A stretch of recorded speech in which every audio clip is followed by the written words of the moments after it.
He insulted me, saying I don't want a kid like you, he smirked. I was shocked to see my dad laughing in a teasing way. Sorry, but I won't be taking care of you. You're in high school now. You can manage on your own, right? He added, I'm running off with my lover, so don't try to contact me again. Right after my mom's passing, my dad skipped her funeral and revealed he was running away with his girlfriend. I was deeply disappointed with him, and I didn't feel like stopping him. Go ahead. I won't reach out to you, thanks. He left the house, saying, I'm fortunate to have an understanding daughter like you. I believed we'd never cross paths again. Despite what a lousy father he was, I felt almost relieved to be free of him.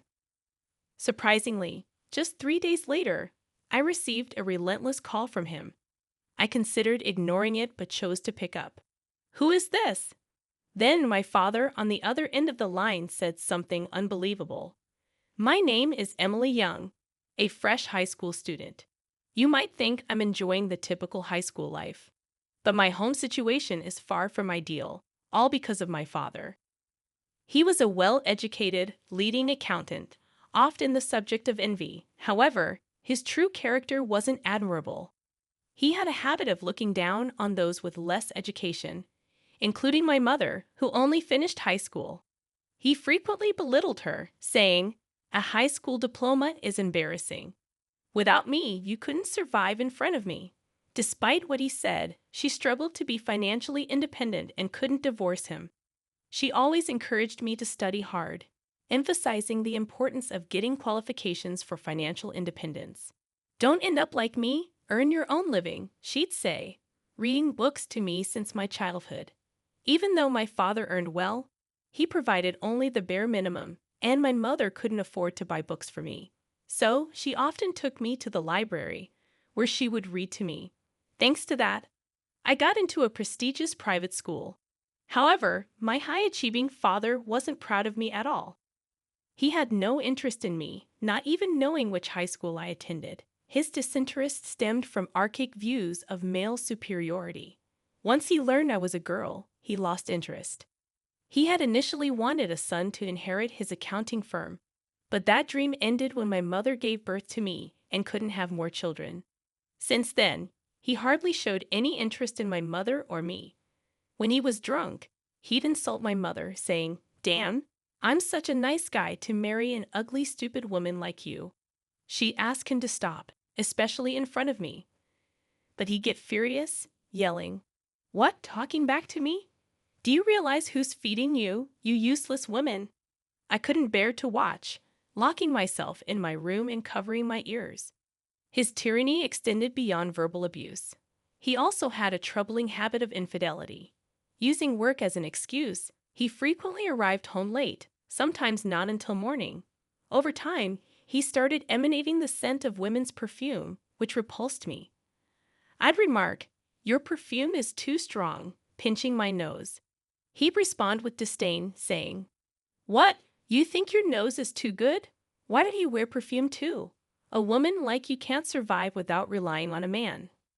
I harbored deep resentment toward my father for uttering such demeaning remarks to his own daughter. However, it seemed like he didn't even realize the extent of my disdain. He'd continue with comments like, You do take after your mom with that plain face and personality. What's the use of a girl like you studying? You'll just end up a woman with too much pride, and no man will come near you.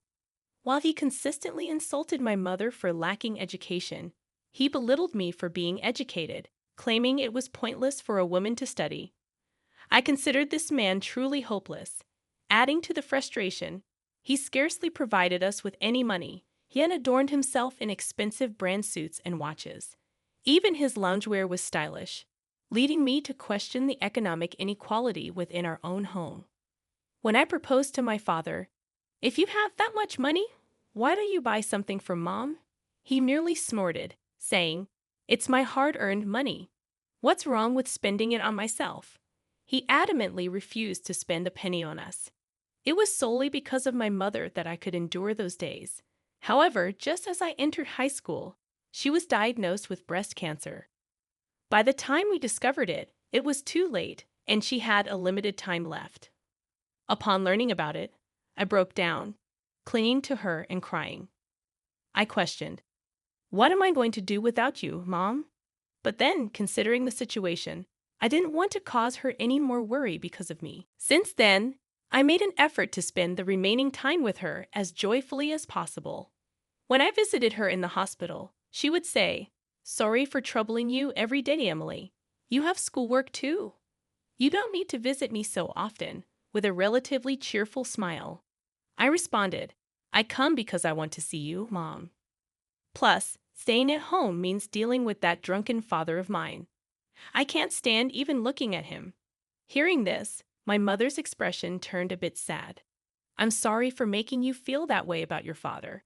I'd always hoped you and your dad would get along." Irritated, I replied, "I'm sorry, Mom, but that's impossible. You do all the housework and take care of me, and he just looks down on you for it." My mother sighed slightly and said, "That's because I'm of no use in society."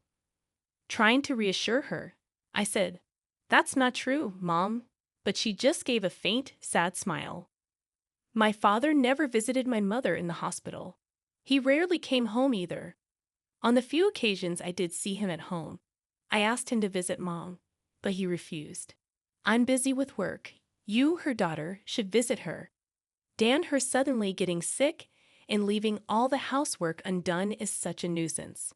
Horrified, I responded, "How could you talk like that? Can't you at least worry about Mom a little?" He replied with disgust, saying, "Worry? I'm more concerned about my own future. She promised to take care of me for life, and now she gets sick so soon. It's unbelievable." I couldn't suppress my anger and shot him a glare. "What's with that look? You do realize you're living off me, right?" I wanted to leave this house, but frustratingly, he was correct. I was still a freshman in high school and under his roof. Then, a month later, my mother passed away. Amidst the grief, I busied myself with preparing for her funeral. My father insisted we didn't need to have a funeral and provided no help. However, I was determined to give my mother a modest farewell. I called him, mentioning his busy work schedule and infrequent returns home. "Hey, I've decided to hold a funeral for Mom, so please come." When did I stop referring to him as Dad? That thought crossed my mind, but I had no intention of using that term ever again. Annoyed, he replied, "Dan, I told you we don't need a funeral.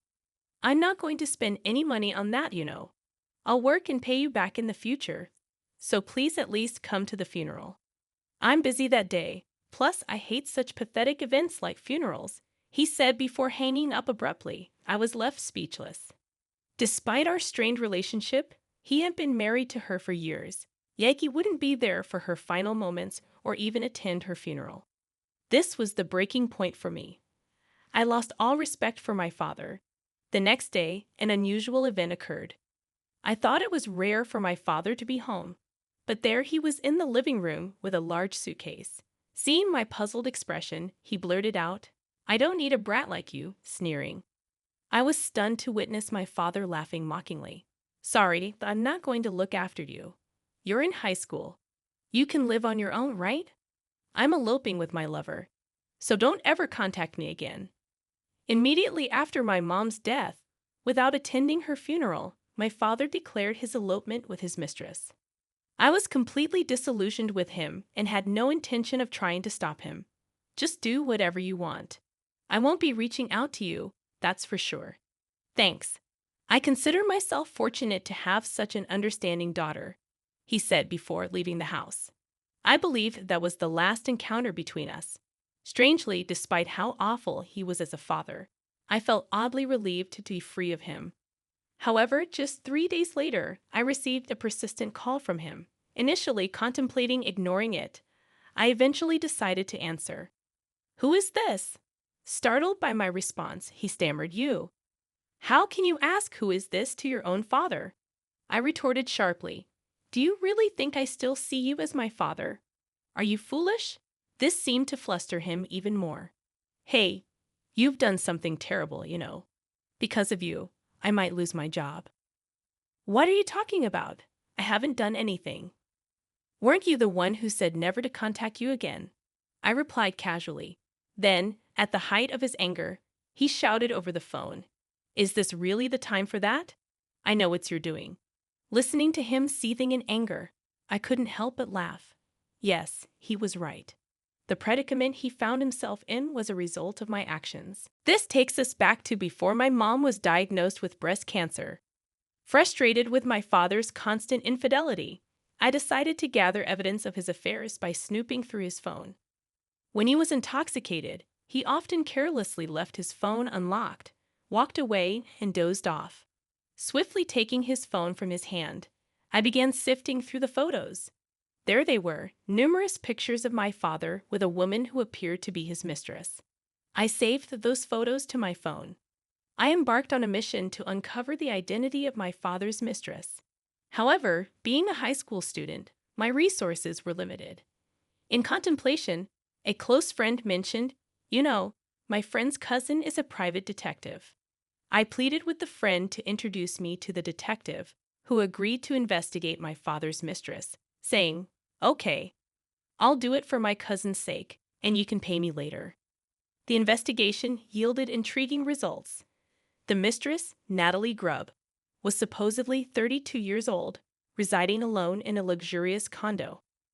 "But this condo is too big for one person," pondered the detective. Delving deeper, he discovered that Natalie had a husband on an overseas assignment. My father, under the impression that Natalie was single, was in for a rude awakening.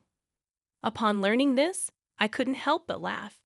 On the day my father abandoned me and left the house, I sent photos of his affair with Natalie to her overseas husband.